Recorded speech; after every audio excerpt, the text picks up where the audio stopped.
എല്ലാവർക്കും സുഖമാണെന്ന് വിശ്വസിക്കുന്നു.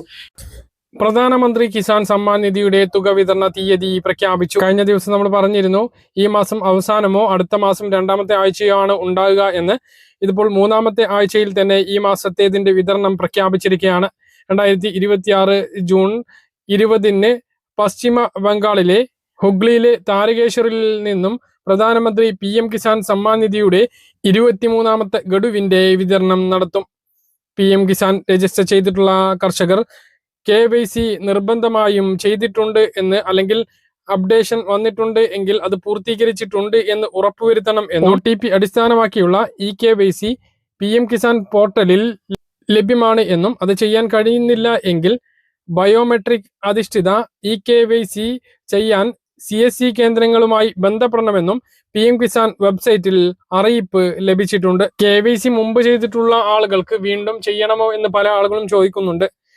ആ ഒരു സാഹചര്യത്തിൽ നിങ്ങൾ സ്റ്റാറ്റസ് പരിശോധിക്കുക എന്നുള്ളതേ പറയാനുള്ളൂ. കഴിഞ്ഞ പ്രാവശ്യം ഒരു കാരണവും ഇല്ലാതെ നിരവധി പേർക്ക് PM കിസാൻ സമ്മാൻ നിധി മുടങ്ങിയിരുന്നു.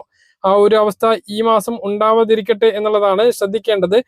സ്റ്റാറ്റസ് പരിശോധിക്കാൻ മൊബൈൽ ഫോണിലൂടെ സാധിക്കുന്നതാണ്. PM കിസാൻ വെബ്സൈറ്റ് ഓപ്പൺ ചെയ്ത് ബെനഫിഷ്യറി സ്റ്റാറ്റസ് എന്നതിൽ ക്ലിക്ക് ചെയ്തുകൊണ്ട് ആധാർ നമ്പറും ആധാറുമായി രജിസ്റ്റർ ചെയ്തിട്ടുള്ള മൊബൈൽ നമ്പറിലേക്ക് വരുന്ന OTPയും എൻ്റർ ചെയ്ത് ലോഗിൻ ചെയ്താൽ സ്റ്റാറ്റസ് കാണാവുന്നതാണ്. ഇതിൽ KYC ആവശ്യപ്പെട്ടിട്ടുണ്ട് എങ്കിലും അത് കാണാം. അത് അങ്ങനെയൊരു അറിയിപ്പോ നോട്ടിഫിക്കേഷനോ ലഭിച്ചിട്ടില്ല എങ്കിൽ ഇപ്പോഴൊന്നും ചെയ്യേണ്ടതില്ല. PM കിസാൻ സമ്മാൻ നിധിയുടെ 23ാമത്തെ ഗഡുവിന്റെ തുക വിതരണവുമായി ബന്ധപ്പെട്ട അറിയിപ്പുകൾ മൊബൈൽ ഫോണിലേക്ക് മിക്കവാറും ആളുകൾക്ക് ലഭിക്കുന്നതാണ്. അത് ലഭിക്കാത്തവർക്കും തുക ബാങ്ക് അക്കൗണ്ടുകളിലേക്ക് കയറാറുണ്ട്. അവസാനമായി ആധാർ ഉപയോഗിച്ച് എടുത്തിട്ടുള്ള ബാങ്ക് അക്കൗണ്ടുകളിലേക്കാണ് തുക എത്തുക എന്നുള്ളതാണ്. അതായത് ആധാർ സീഡിംഗ് നടത്തിയിട്ടുള്ള ബാങ്ക് അക്കൗണ്ടുകളിലേക്കാണ് തുക എത്തുക. പുതിയ അക്കൗണ്ട് ഏതെങ്കിലും ബാങ്ക് അക്കൗണ്ടിൽ എടുത്തിട്ടുണ്ട് എങ്കിൽ, സാധാരണ ലഭിക്കുന്ന അക്കൗണ്ടിൽ തുക ലഭിച്ചിട്ടില്ല എങ്കിൽ പുതിയ അക്കൗണ്ട് കൂടി ചെക്ക് ചെയ്യുക. ഇന്ത്യ പോസ്റ്റ് പേയ്മെന്റ് അക്കൗണ്ട് ഉണ്ട് എങ്കിൽ അതിലേക്ക് മാത്രമാണ് ആ ഒരു തുക ലഭിക്കുക. ഇല്ലാത്തവർക്ക് പഴയതുപോലെ ബാങ്കിലേക്കാണ് ലഭിക്കുക. അപ്പോൾ ആ തുക നഷ്ടപ്പെടാതെ കിട്ടാൻ വേണ്ടി KYC ചെയ്തിട്ടുണ്ട് എന്ന് ഉറപ്പുവരുത്തുക. ആധാർ സീഡിങ്ങിന് ഒപ്പം തന്നെ ലാൻഡ് വെരിഫിക്കേഷനും നടത്തിയിട്ടുണ്ട് എന്നും ഉറപ്പുവരുത്തുക. PM അഗ്നിസ്റ്റാർക്ക് കർഷക രജിസ്ട്രേഷൻ നിർബന്ധമാണ്. ഇത് ചെയ്യാതിരിക്കരുത്.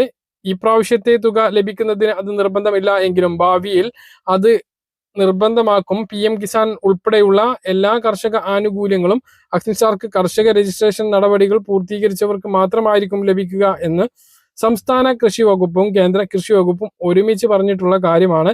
അതുകൊണ്ട് തന്നെ PM അഗ്നിസ്റ്റാർക്ക് കർഷക രജിസ്ട്രേഷൻ ചെയ്യാത്ത ആളുകൾ നിർബന്ധമായിട്ടും ചെയ്യുക. ഇത് ചെയ്യുന്നതിലൂടെ യുണീക്കായി കൊണ്ട് ഒരു ID എല്ലാ ആളുകൾക്കും ലഭിക്കുന്നതാണ്. അത് പോസ്റ്റ് വഴിയൊക്കെ ആയിട്ട് ഒരു ID കാർഡും നമ്മുടെ വീടുകളിലേക്ക് എത്തും എന്നുള്ളതാണ് ഇപ്പോൾ നമുക്ക് ലഭിക്കുന്ന വിവരങ്ങൾ. ഇതാണ് PM കിസാൻ സമ്മാൻ നിധിയുമായി ബന്ധപ്പെട്ട ഏറ്റവും പുതിയ അറിയിപ്പ്. തുക ജൂൺ 20 ഈ വരുന്ന ശനിയാഴ്ച ദിവസം വൈകുന്നേരം 3 മണിയോടുകൂടി ബാങ്ക് അക്കൗണ്ടുകളിലേക്ക് എത്തിച്ചേരുന്നതാണ്. നിങ്ങളുടെ അഭിപ്രായം താഴെ കമന്റായി രേഖപ്പെടുത്തുക. പറഞ്ഞ കാര്യങ്ങൾ കൃത്യമായിട്ട് മനസ്സിലാണെന്ന് കരുതുന്നു. ഇതുപോലെ ഇൻഫർമേഷൻ ലഭിക്കാൻ ചാനൽ സബ്സ്ക്രൈബ് ചെയ്യുക, ബെൽ ഐക്കൺ എനേബിൾ ചെയ്ത് വെക്കുക. മറ്റൊരു വീഡിയോ നമുക്ക് കാണാം. ദൂരെ.